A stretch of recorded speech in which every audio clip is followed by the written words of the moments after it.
Welcome to today's Explainer. We're jumping right into a truly timeless narrative today, the story of the lost sheep. So let's just go ahead and set the scene based on our source text. Picture this with me. The morning sun is shining brightly over these lush, rolling green hills. Jesus is walking along with his disciples, and trailing right behind them is this massive, eager crowd.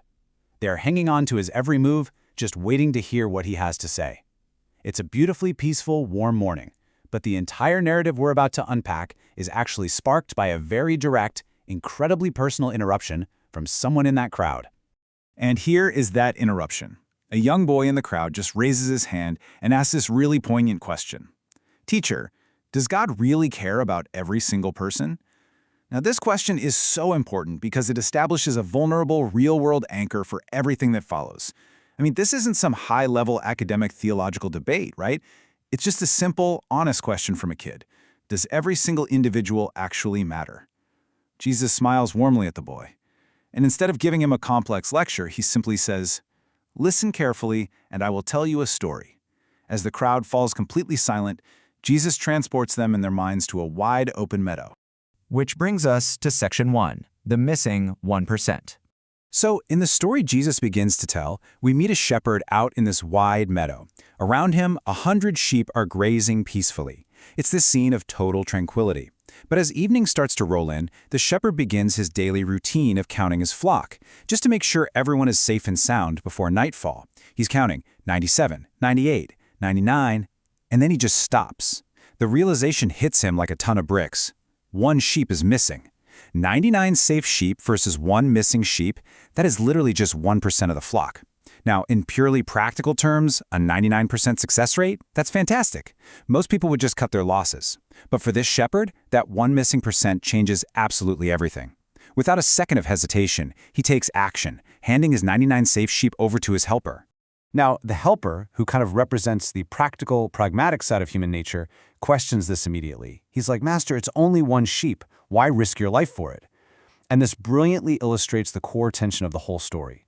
The helper just sees a risky calculation, but the shepherd looks out toward the dark mountains and delivers this incredibly powerful response.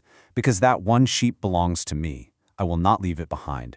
It's so deeply personal. It is totally resolute. There is absolutely no cost-benefit analysis happening here. There's only a steadfast determination to recover what belongs to him.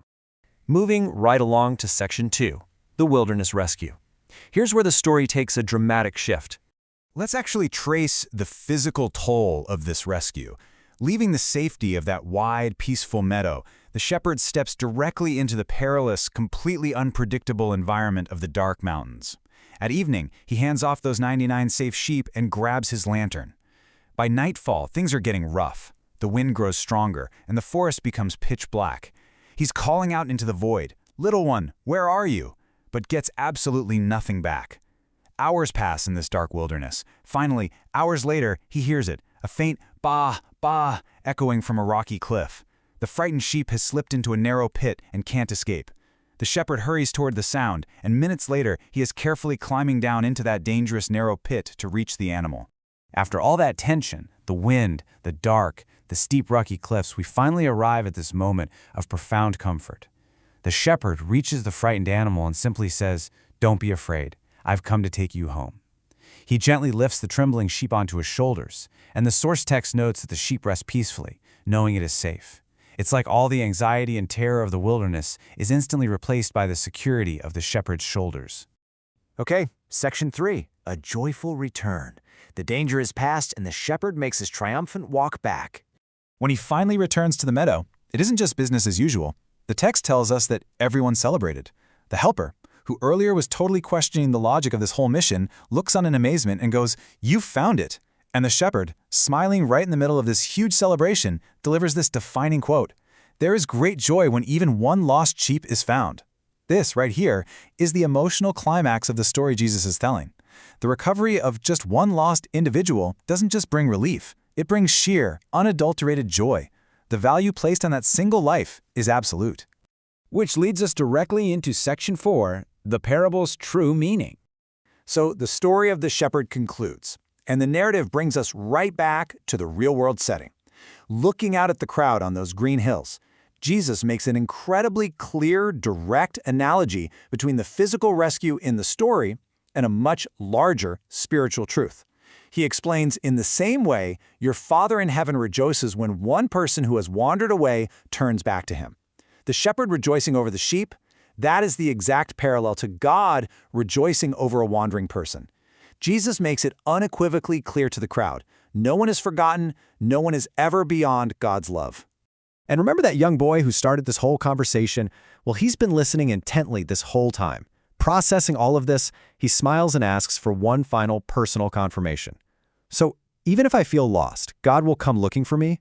Jesus nods gently and gives him this incredible reassurance.